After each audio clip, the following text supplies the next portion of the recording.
Hello guys, जय श्री कृष्ण।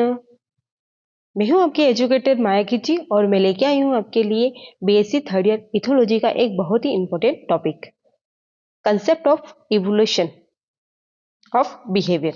कि किस तरह से इवोल्यूशन जो है वो बिहेवियर के अंदर यूज होता है। जैसे कि एक प्राणी के अंदर इवोल्यूशन हुआ और वो आगे जाके एडवांस प्राणी के अंदर बदल गया, उसी के साथ उसके अंदर उसका जो बिहेवियर था वो भी परिवर्तित होता है। तो इवोल्यूशन के साथ उसका जो बिहेवियर परिवर्तन हुआ और ये जो बिहेवियर है वो एक पीढ़ी से दूसरी पीढ़ी के अंदर किस तरह से ट्रांसफर होता है उसके बारे में आज अपन अध्ययन करेंगे। आपने देखा होगा कि जो मधुमक्खियां होती हैं, जैसे कि मैं एग्जांपल के लिए बता सकती हूँ ना, ये कि जैसे कि अपने मधुमक्खियां सोशल बिहेवियर दिखाती है। हम सब जानते हैं कि मधुमक्खियों के अंदर क्या देखने को मिलती है, सोशल बिहेवियर देखने को मिलती है हनी बी के अंदर। और ये जो हनी बी जो होती है, जिनके पास सोशल बिहेवियर देखने को मिलता है, वो अपनी एक कम्युनिटी के अंदर पूरा कॉलोनी बनाकर रहती है। और इस कॉलोनी के अंदर कई तरह के प्राणी होते हैं। कुछ प्राणी जो होते हैं स्टेराइल होते हैं और कुछ प्राणी जो होते हैं वो मेल होते हैं और एक फीमेल होती है। ये जो फीमेल होती है वो रिप्रोडक्शन करती है और अंडे देती है और इस प्रकार ये एक पूरा कॉलोनी बना के रहते हैं। इनकी आने वाली पीढ़ी भी ऐसे ही कॉलोनी बना के रहेगी। जितनी भी मधुमक्खियां होगी उनकी आने वाली हर एक पीढ़ी, फर्स्ट जनरेशन फिर सेकंड जनरेशन, सारी जो जनरेशन होगी ऐसे ही कॉलोनी बना के रहेगी। तो ये जो है, ये क्या है, ये इवोल्यूशन में तो है कि उनका जो बिहेवियर है वो एक पीढ़ी से दूसरी पीढ़ी में इवोल्व होकर जा रहा है। इसी को हम कह सकते हैं कि इवोल्यूशनरी अप्रोच ऑफ बिहेवियर। चलिए क्लास को स्टार्ट करते हैं। व्यवहार के उद्विकास की अवधारणा, concept of evolution of behaviour. क्या बिहेवियर का इवोल्यूशन हुआ है? पहला क्वेश्चन हमारे माइंड में आता है कि बिहेवियर का इवोल्यूशन हुआ है। तो हाँ, हुआ है। हमारे पास फॉसिल्स है, उनसे हमें ज्यादा पता तो नहीं चलता है कि इवोल्यूशन हुआ है या नहीं हुआ है, पर हाँ इतना पता है कि जो पहले से जीव के पास जो बिहेवियर था, जो व्यवहार था, और वही उनकी अगली पीढ़ी में स्थानांतरित हुआ है। जैसे ये भी मैंने एग्जांपल बताया था मधुमक्खी वाला, कि मधुमक्खी हर पीढ़ी कॉलोनी बना के रहेगी। तो ये जो बिहेवियर है इनका, ये एक पीढ़ी से दूसरी पीढ़ी में स्थानांतरित हो रहा है। इसका मतलब इवोल्यूशन तो हुआ है। ऐसा अवश्य हुआ है। दुर्भाग्यवश जीवाश्म फोसिल में व्यवहार नहीं दिखाई देते हैं, अतः भूतकाल में इवोल्यूशन का क्या मार्ग रहा इसकी सीधी जानकारी हमारे पास नहीं है। हम मार्ग तो नहीं बता सकते, पर इवोल्यूशन तो हुआ है। परंतु कुछ मात्रा में अपरोक्ष प्रमाण ऐसे हैं जो हमें यह बताते हैं कि व्यवहार का इवोल्यूशन कैसे हुआ है। जैसे कि अन्य इवोल्यूशनरी प्रोसेस के बारे में कहा जाता है, हम यह मान सकते हैं कि नए व्यवहारों का विकास भी एकाएक नहीं हो गया, बल्कि छोटे परिवर्तनों व अनुकूलन की अवस्थाओं से हुआ है। जैसे कि एक प्राणी है, इस जगह पर उसने जन्म लिया, धीरे धीरे वो इस पूरी जगह पर और इससे बाहर भी जाकर क्या होगा, वो रहना सीख लेगा। उसके अंदर क्या होगा, अनुकूलन होगा। उसके शरीर के अंदर छोटे छोटे परिवर्तन होंगे और उन्हीं परिवर्तनों के साथ ही क्या हो जाएगा, उसके बिहेवियर का भी इवोल्यूशन होगा। ऐसे ही इवोल्यूशनरी प्रोसेस जैसे चलेगी, उसी के साथ साथ क्या होगा, उसका व्यवहार भी परिवर्तित होगा। इसको हम कह सकते हैं कि व्यवहार के अंदर भी इवोल्यूशन हुआ है। यदि हमें किसी जंतु के व्यवहार को जानना है तो हमें ये पता करना होगा कि वो किस प्रकार का व्यवहार कर रहा है, तभी उस जंतु के बारे में सारी इंफॉर्मेशन हम कलेक्ट कर सकते हैं। और अगर हमें उसकी ये इंफॉर्मेशन मिली है और उसकी हिस्ट्री के बारे में जानना होगा, तो उसके पूर्वजों को देखना पड़ेगा और फिर उनके पूर्वजों को देखना पड़ेगा। मतलब हर एक पीढ़ी को देखेंगे तब जाके उसकी हिस्ट्री पता चलेगी। इसका मतलब क्या हुआ कि हर पीढ़ी में क्या हुआ है, सृष्टात्मक परिवर्तन हुए, बिहेवियर प्रोसेस चली है और एक पीढ़ी से दूसरी पीढ़ी में कई सारे जो बिहेवियर है वो ट्रांसफर हुए, तभी हमें देखने को मिलता है। जैसे कि एक गुगु, जिसको हम बोलते हैं स्क्रिच ऑल, और एक फेनिक्स मॉथ, नरसिंह पतंगे में कुछ ऐसे बिहेवियर करेक्टर देखने को मिलते हैं जो कि इनको इनके शिकारियों से सुरक्षा प्रदान करते हैं। कैसे करते हैं? घुघु जो होता है, ऑवल जो होता है, वो क्या करता है, ये उल्लू एक जगह स्थिर रह जाता है, गति करना बंद कर देता है, क्योंकि ये रात्रिचर होता है।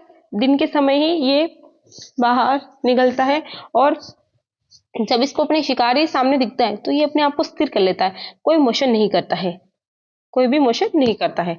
और अगर शिकारी उसके पास आक्रमण करने के लिए आता है तो ये अपना जो एब्डोमेन वाला भाग होता है, जो उदर का भाग होता है, उसको फुला लेता है, उसका कलर चेंज कर लेता है, अपने पंख फड़फड़ाता है और इस तरह से किसी अन्य जीव की मिमिक्री करके या कैमोफ्लेज करके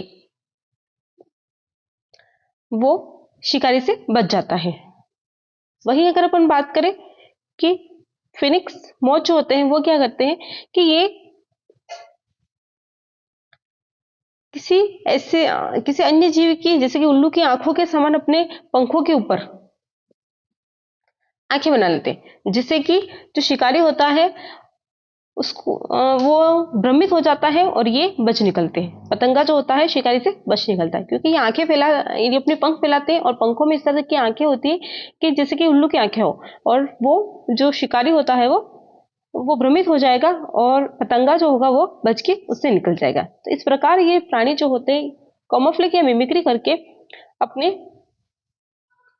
शत्रु से बच जाते हैं। ये जो व्यवहार है वो इनका इवोल्यूशनरी हुआ। इस व्यवहार का जिस जगह पर ये रह रहे थे उस जगह पर शिकारियों का आक्रमण ज्यादा रहा होगा। माना कि इस जगह पर ये रह रहे थे, इस जगह पर शिकारियों का आक्रमण ज्यादा था, तो इनके अंदर ऐसे बिहेवियर आया, ऐसे बिहेवियर का ओरिजिन हुआ कि ये उन शिकारियों से बचने के लिए अपने शरीर में कुछ चेंजेस कर लें, और ये जो चेंज है वो इनकी अगली पीढ़ी में भी स्थानांतरित हो गए। इसी को हम क्या कह सकते हैं, इवोल्यूशनरी अप्रोच ऑफ बिहेवियर।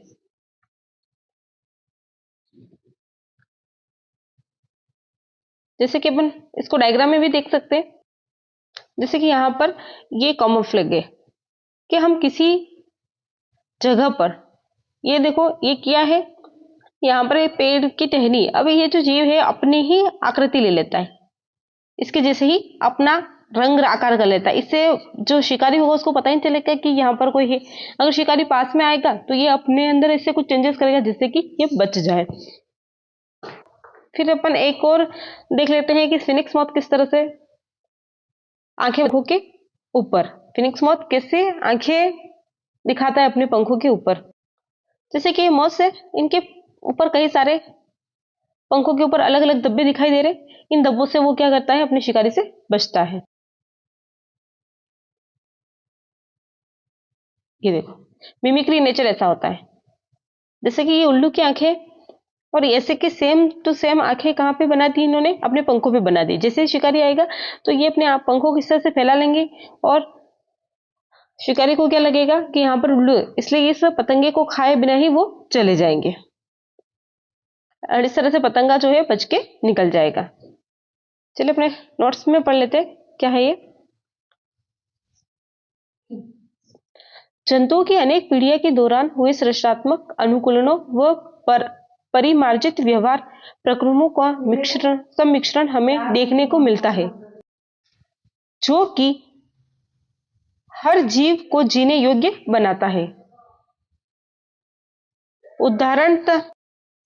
उदाहरणार्थ कुछ जंतु जैसे घुघु, क्रिच ऑwl व नरसिंह पतंगे, स्पिनिक्स मॉथ में ऐसे व्यवहार लक्षण, बिहेवियल कैरेक्टर पनपे जिनसे ये अपने दुश्मनों से दो भिन्न प्रकार से सुरक्षा प्राप्त कर सकते हैं। दोनों प्रकार के, जो उल्लू होता है वो तो अपना एब्डोमेन गतिविहीन हो जाता है और अपने एब्डोमेन को फुला लेता है, आंखें दिखाता है और पंख फड़फड़ा के अपने शिकारी को भ्रमित करके बच जाता है। और वहीं स्पिनिक्स क्या होते हैं, उल्लू की जैसे आंखें कर लेते हैं, अपने जो पंख होते हैं उन पे छोटे छोटे धब्बे समान संरचना दिखाते हैं, जिससे कि जो शिकारी होता है वो भ्रमित हो जाता है और स्पिनिक्स मॉथ जो होते हैं वो अपने दुश्मन से बच जाते हैं। चलिए नोट्स में पढ़ते हैं।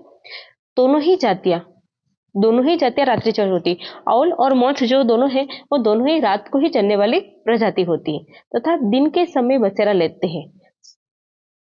बसेरा लेते समय रक्षा के लिए मुख्यतः छद्मावरण, कैमोफ्लेज या मिमिक्री पर निर्भर रहते हैं। मिमिक्री का मतलब किसी दूसरे जीव के जैसे दिखना, और छद्मावरण अपने शिकारी को बचाने के लिए ऐसे अपने शरीर के अंदर चेंजेस कर लेना कि वो आपको पहचाने नहीं। उसको हम क्या बोलते हैं, कैमोफ्लेज बोलते हैं। और दूसरे जीव की जैसे मिमिक्री करना, मतलब उसके जैसे कोई लक्षण अपने शरीर के अंदर ले लेना, उसको हम क्या बोलते हैं, उसको मिमिक्री कहते हैं।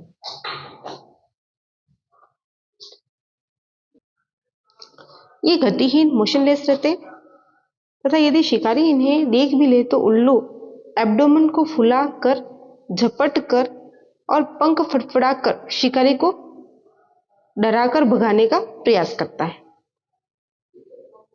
जैसे स्थिर है, अगर इनको कोई देख भी लेता है तो ये क्या करते हैं, अपने पंख फड़फड़ा ले। ये कोई और जीव है, जैसे उल्लू नहीं, पर अगर पंख फड़फड़ा ले या फिर कुछ ऐसा कर ले जिससे कि वो शिकारी जो होता है वो डर जाए।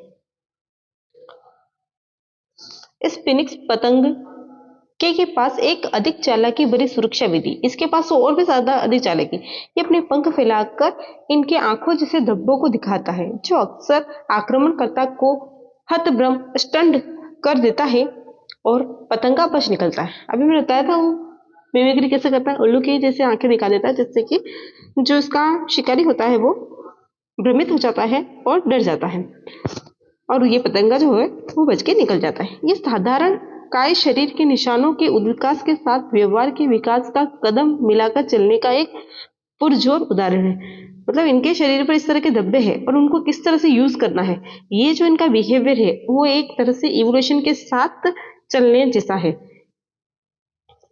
जैसे कि ये अभी अपने देखा था कि कई सारे देखो अलग अलग टाइप के, इनसे भी शिकारियों को भ्रमित कराया जा सकता है। अब देखो इसका खुद का शरीर ऐसा है, पर इसने चेंज इसमें कर लिया, इसमें इसके अंदर इस तरह के धब्बे और इसने धब्बों को इस तरह के कलर में कर लिया। यहाँ पर ये जो पतंगा इस टाइप का है और इसने अपना कलर इस तरह से चेंज कर लिया जैसे कि वो डर जाए। ये इस पतंगा का इस तरह का नॉर्मल सा स्ट्रक्चर है, पर अपने इस स्ट्रक्चर में इसने कई सारे लाइनिंग, कई सारे धब्बे दिखा दिए जिससे कि शिकारी को भ्रमित किया जा सके।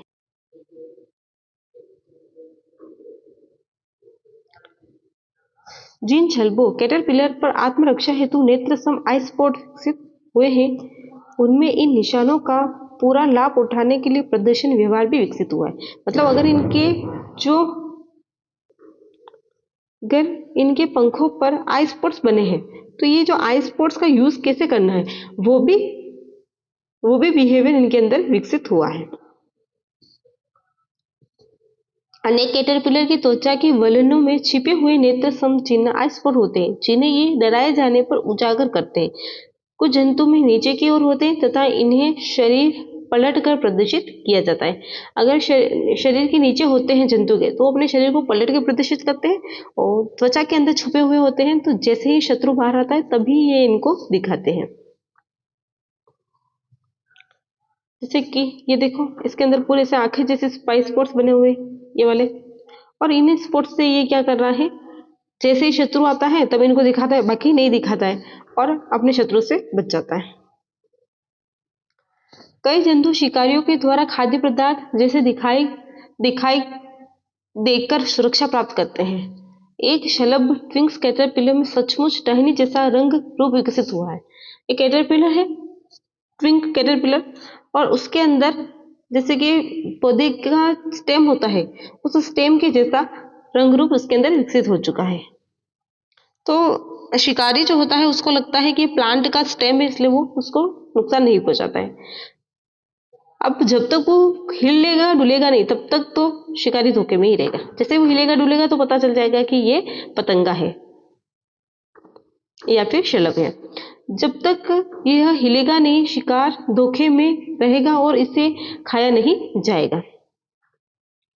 जैसे कि देखो ये गिरगिट है और गिरगिट अपना रंग बदलता रहता है, जैसे पत्तियों के अंदर पत्तियां, तो इसी को हम क्या बोलते हैं, कोमोफ्लेक। अपना रंग रूप बदल देना जिस भी जगह पर वो रह रहे हैं, इसको हम कोमोफ्लेक कहते हैं। छद्मावरण, पत्ती जैसा रंग कर लिया, पत्तियों के जैसा आकार बना लिया, उसको हम कहते हैं छद्मावरण या कोमोफ्लेक। हम बात करते हैं कि अमेजन रोनिका, अमेजन बेसिन की एक मछली है कैंडिन फिश। ये जो फिश है कैंडिन फिश जो है ये सूखी हुई पत्ती के जैसी होती है, सूखी पत्ती के जैसे इसकी आकृति होती है। अब ये क्या करती है, पानी के ऊपर घंटों स्थिर रह लेती है, पानी के ऊपर घंटों स्थिर रहती है, जिससे शिकारियों को या पक्षी, शिकारी जो पक्षी होते हैं और बड़ी मछलियां होती हैं, उनको पता नहीं चलता है और स्थिर रहकर ये क्या करती है, गति करती रहती है। इससे उनको लगता है कि यहाँ पर पत्ते पड़ी हुए और ये जो मछली होती है उनसे बच जाती है। ऐसे ही कुछ लोकस्टस जो होते हैं, टिड्डे जो होते हैं, वो हरी घास के जैसे होते हैं, और कुछ मेंटिन्स डिफरेंट स्पीसीज जो होते हैं, उनके पंख पौधों की पत्तियों के जैसे होते हैं, उनके पंख जो होते हैं पौधों की पत्तियों के जैसे होते हैं, जिससे ऐसा लगता है पौधे की पत्ती ही होगी, तो शिकारी से ये बच जाते हैं। अमेज़न बेसिन की कैंडिन फिश या मछली सूखी पत्ती सदृश होती है तथा शिकारी पक्षियों व बड़ी मछलियों से बचने हेतु घंटों स्थिर प्लवन फ्लोटिंग करती है। इसी तरह कुछ टिड्डे हरी घास के समान होते हैं। छद्मावृत्ति वरित मेंटिस ड्रेप्लेटस स्पीसीज के पंख पौधे की पत्तियों जैसे होते हैं।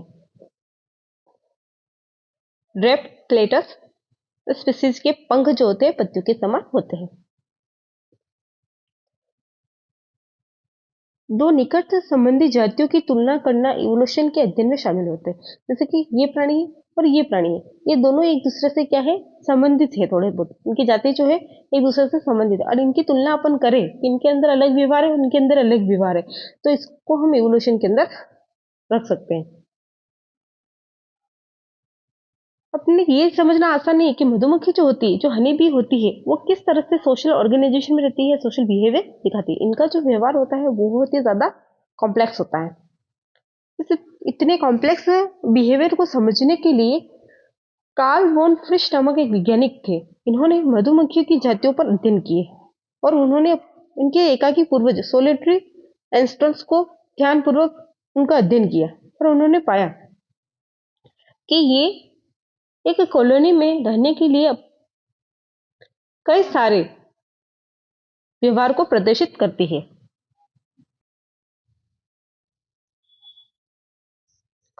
यह समझना आसान नहीं है कि मधुमक्खियों के सामाजिक जीवन, सोशल ऑर्गेनाइजेशन या बिहेवियर जैसा जटिल व्यवहार कैसे विकसित हुआ। कार्ल वन फ्रिश नामक वैज्ञानिक ने अनेक मधुमक्खियों की जातियों का अध्ययन कर यह बता सके कि किस प्रकार एकाकी पूर्वज सोलिटरी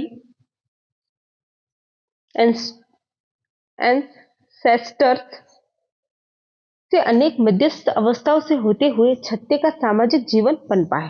ये कई सारी अवस्थाएं आई और उसके बाद छत्ते के अंदर रहने का जीवन जो था उनका पनप गया। मधुमक्खियों की एक ऐसी जाति है जो कि एकाकी है, जिससे हर मक्खी अपना बिल बनाती है, पेड़ के तने में कुछ प्रकोष्ठ बनाकर अलग अंडे देती है और हर प्रकोष्ठ में शहद डालती है और फिर प्रत्येक प्रकोष्ठ को बंद कर छोड़ जाती है। इतने सारे ये व्यवहार प्रदर्शित करती है अपने छत्ते के अंदर। यहाँ पर अपन देखते, देखो यहाँ से ये जो मधुमक्खियां है तो वो अपने छत्ते की तरफ जा रही, ये किस तरह से ये एकजुट होकर धीरे धीरे एक जगह से दूसरी जगह पर स्थानांतरित हो रही है, अपना अपना काम कर रही।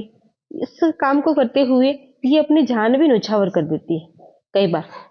और कई बार तो ऐसा होता है कि रानी मधुमक्खी जो होती है वो उसका काम सिर्फ प्रजनन करना होता है, वो रिप्रोडक्टिव फिटनेस को मेंटेन करती है। तो जो जितनी भी मादाएं होती है अदर, वो जो होती है अपनी रिप्रोडक्टिव कैपेसिटी को डिक्रीज कर देती है और प्रजनन नहीं करती है और वर्कर के जैसे काम करने लग जाती है, जिससे कि इनके छत्ते का जो संतुलन है वो बना रहे।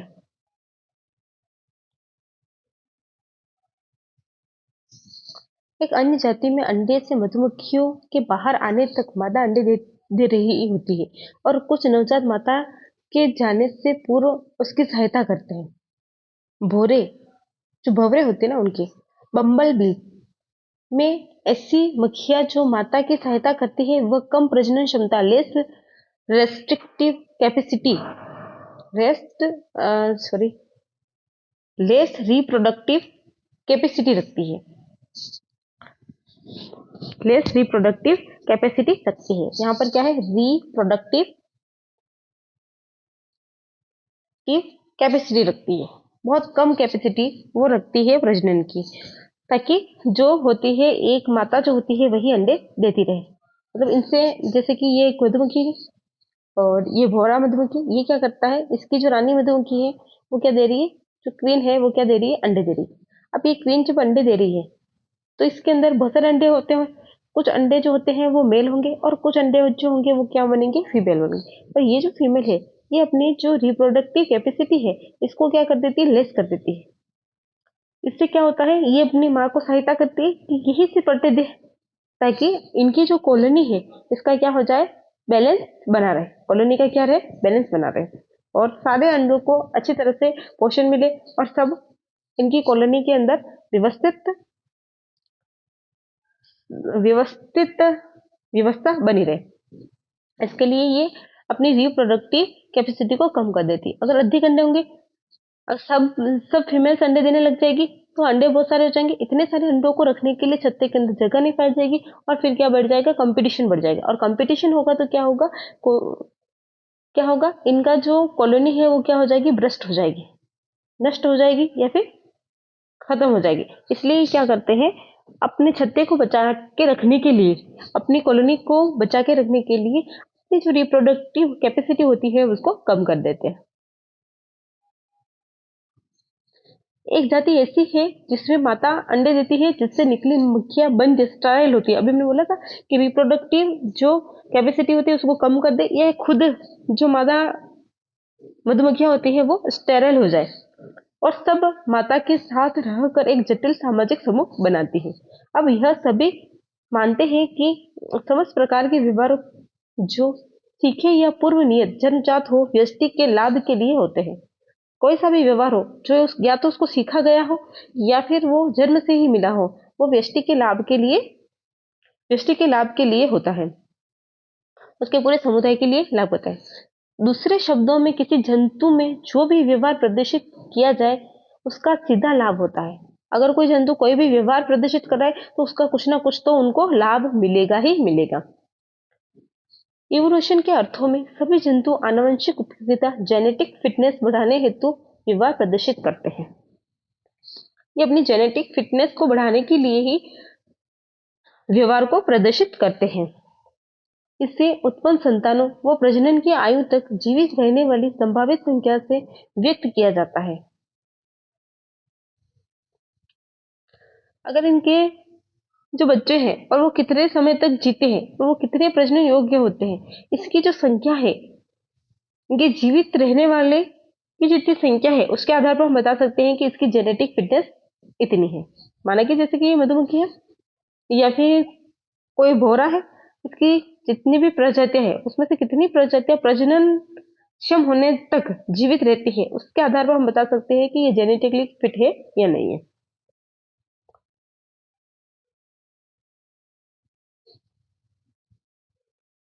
दूसरे शब्दों में यह नाप है जैसे जीनों की प्रतियां, कॉपीज ऑफ जीन की उस संख्या से नापा जाता है जिनका योगदान पीढ़ी के आनुवंशिक गठन हेतु हुआ है। या तो फिर हम क्या कर सकते हैं कि ये जीन है जो एक पीढ़ी से दूसरी पीढ़ी में ट्रांसफर हुई है, इस इन जीनों का माप कर ले जिससे कि इसकी जेनेटिक फिटनेस हम पता कर सकते हैं।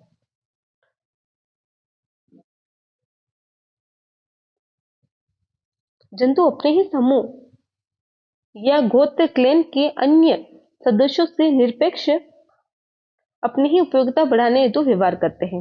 ये अपने ही समूह के अंदर अपनी ही उपयोगिता को बढ़ाने के लिए व्यवहार को प्रदर्शित करते हैं। यहाँ उपयुक्तता का आशय शरीर की उपयोगिता, फिजिकल फिटनेस से नहीं है।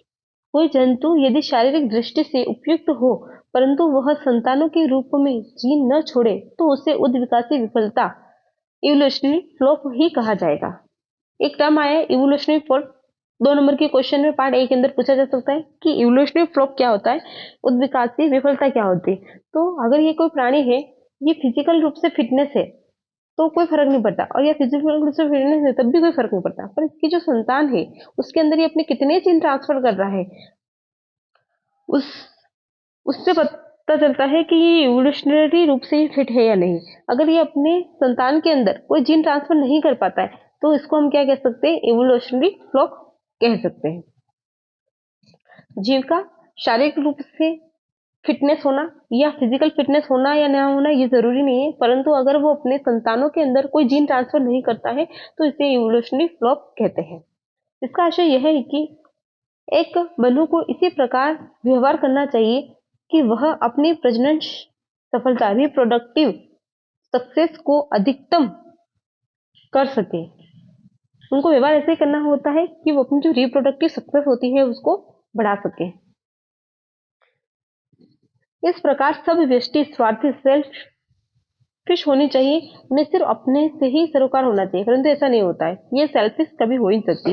जो भी प्राणी ऑर्गेनाइजेशन में रहते हैं, सामाजिक समूह बना के रहते हैं, उनके अंदर अल्टरिज्म पाया जाता है। ये अपनी जान को भी सेक्रीफाइस करके अपने समूह की रक्षा करता है। ऐसे में जंतुओं का सामाजिक समूह में रहने की क्या आवश्यकता है, क्या कारण है, जंतु सामाजिक समूह में क्यों रहते हैं और इसका क्या कारण है, जिससे उनमें एक परिवार की तरह संबंध पनपते हैं, जो परस्पर सहयोग, म्यूचुअल सपोर्ट व सहकारिता को जन्म देते हैं, को ऑपरेशन को जन्म देते हैं और म्यूचुअल सपोर्ट को जन्म देते हैं। ऐसा क्यों ये समूह में बन के रहते हैं? तो इसका आंसर लेते हैं। क्या हम यह नहीं कर सकते कि इवोल्यूशनरी प्रोसेस को नियंत्रित करने वाले नियमों के अनुसार हम जंतु को सिर्फ स्वयं के प्रजनन से ही मतलब होना चाहिए? सामाजिक जंतु में तब क्यों परोपजीविता, अल्टरिज्म व सैक्रिफाइस व सहयोग का इवोल्यूशन हुआ है? जो भी जीव कॉलोनी में बना के रहते हैं उनके अंदर सैक्रिफाइस करने का, अल्टरिज्म और सहयोग की भावना, सब एक साथ रहने, सपोर्ट करने की जो भावना होती है उसका इवोल्यूशन होता है। अल्टरिज्म क्या होता है? अल्टरिज्म का मतलब क्या होता है कि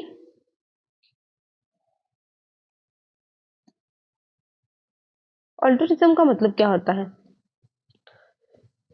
कि ये कोई जीव है और इस जीव के पास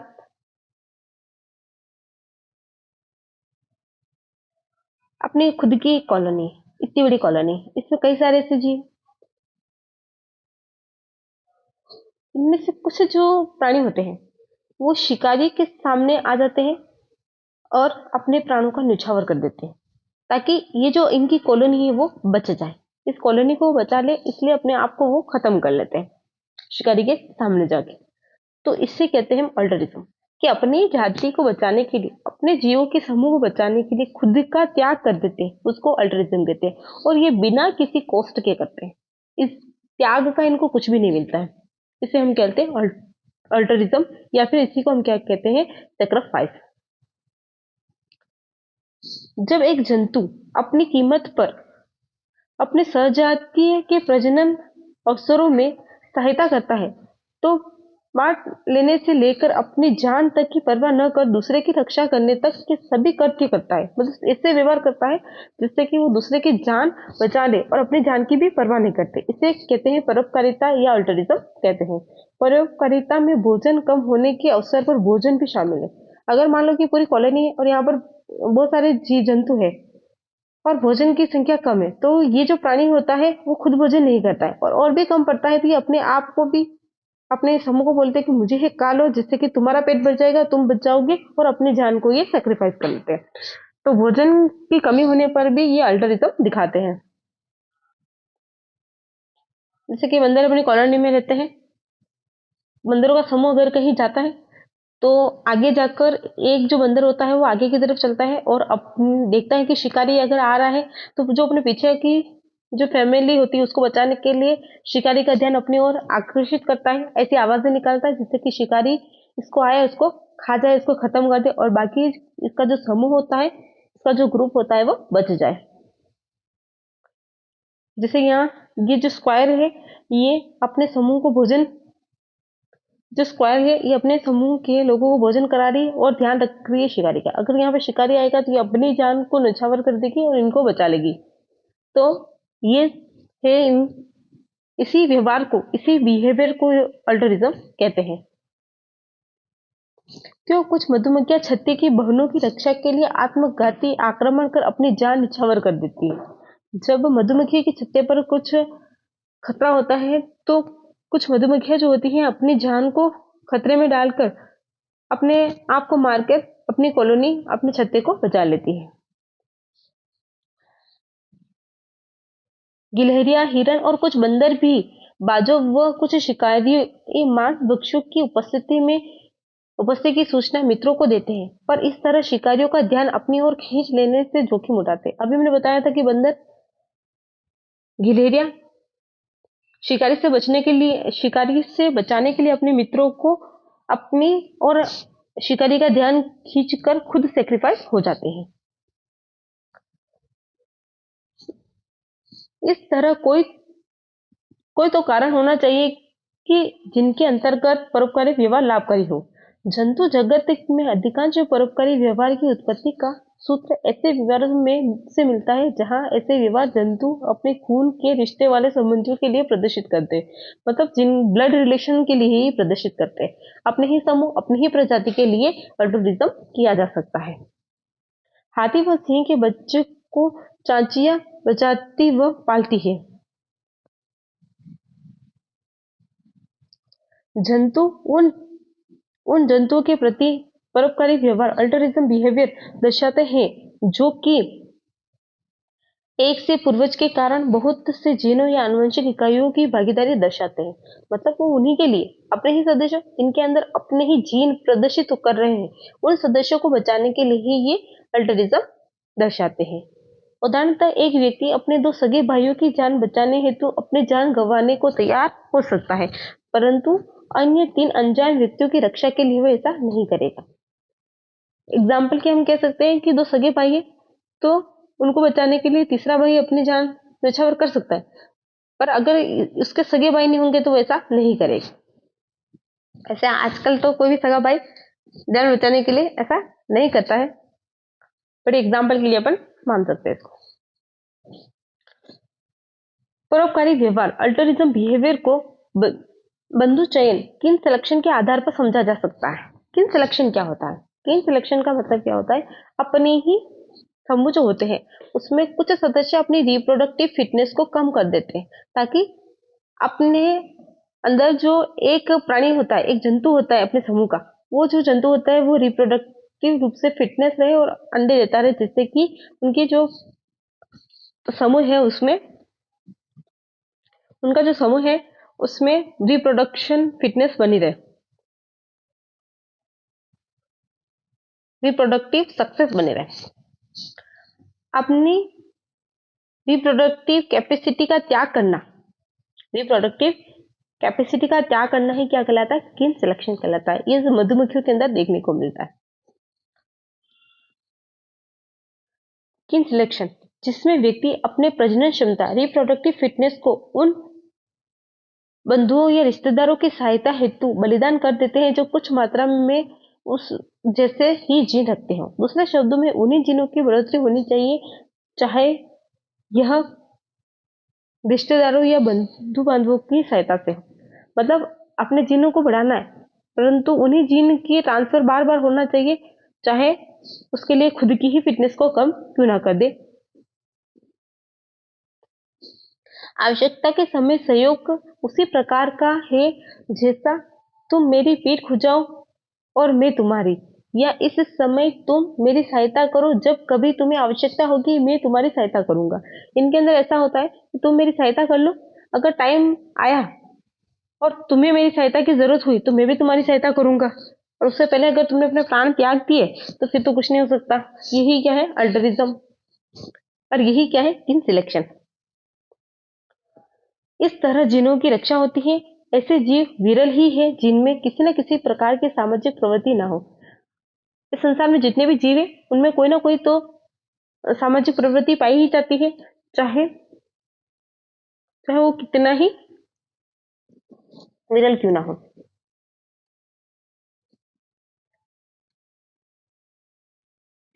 कुछ ऐसे जंतु ज्ञात हैं जो अपनी सहजातियों से किसी भी प्रकार का संपर्क पसंद नहीं करते हैं, फिर भी इन्हें प्रजनन के लिए तो साथ आना पड़ता है। तो कुछ ऐसे प्राणी होते हैं जो कि अपनी प्रजातियों के कोई संबंध नहीं रखते, पर जब भी इनको रिप्रोडक्शन करना होता है तब ये एक साथ आ जाते हैं। सीपियो का झुंड, फ्लोक्स ऑफ शेल्स, टिड्डों का दल, स्वार्म ऑफ लोकटस, टिड्डों का दल होता है, स्वार्म ऑफ लोकटस होता है, सीपियों का झुंड होता है, फ्लॉक ऑफ शेल्स होते हैं। हेरिंग का झुंड, फ्लॉक ऑफ हेरिंग। तीलिया मेनाओं का झुंड, फ्लॉक ऑफ स्टार्लिंग्स। घुंघरू की needle Basti, nesting colony of घोमर्स। भेड़ियों का गीहो, गैंग ऑफ वॉल्स। वॉल्स का क्या होती है? गैंग होती है। हिरणों का रेवड़ होता है, हेड ऑफ डियर। सिंहों का समूह, ग्रुप ऑफ लायंस। और बंदरों का समूह, ग्रुप ऑफ मंकीज।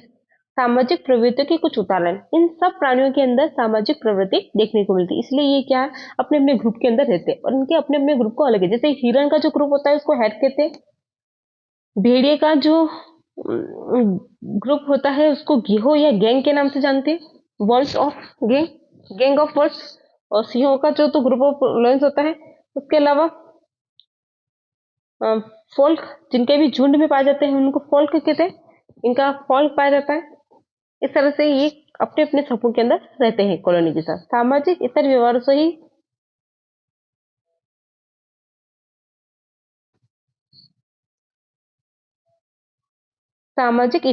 से ही सामाजिक जीवन की नींव बनती है। थैंक यू फॉर वॉचिंग ये वीडियो। अगर आपको मेरा ये वीडियो अच्छा लगता है तो वीडियो को लाइक करें, शेयर करें और कमेंट्स करें। चैनल को सब्सक्राइब भी करें, बेल आइकन को टच करें ताकि मेरी आने वाली हर एक नई वीडियो का नोटिफिकेशन आपको मिलता रहे। मिलते हैं इससे नेक्स्ट वीडियो में, तब तक के लिए बाय।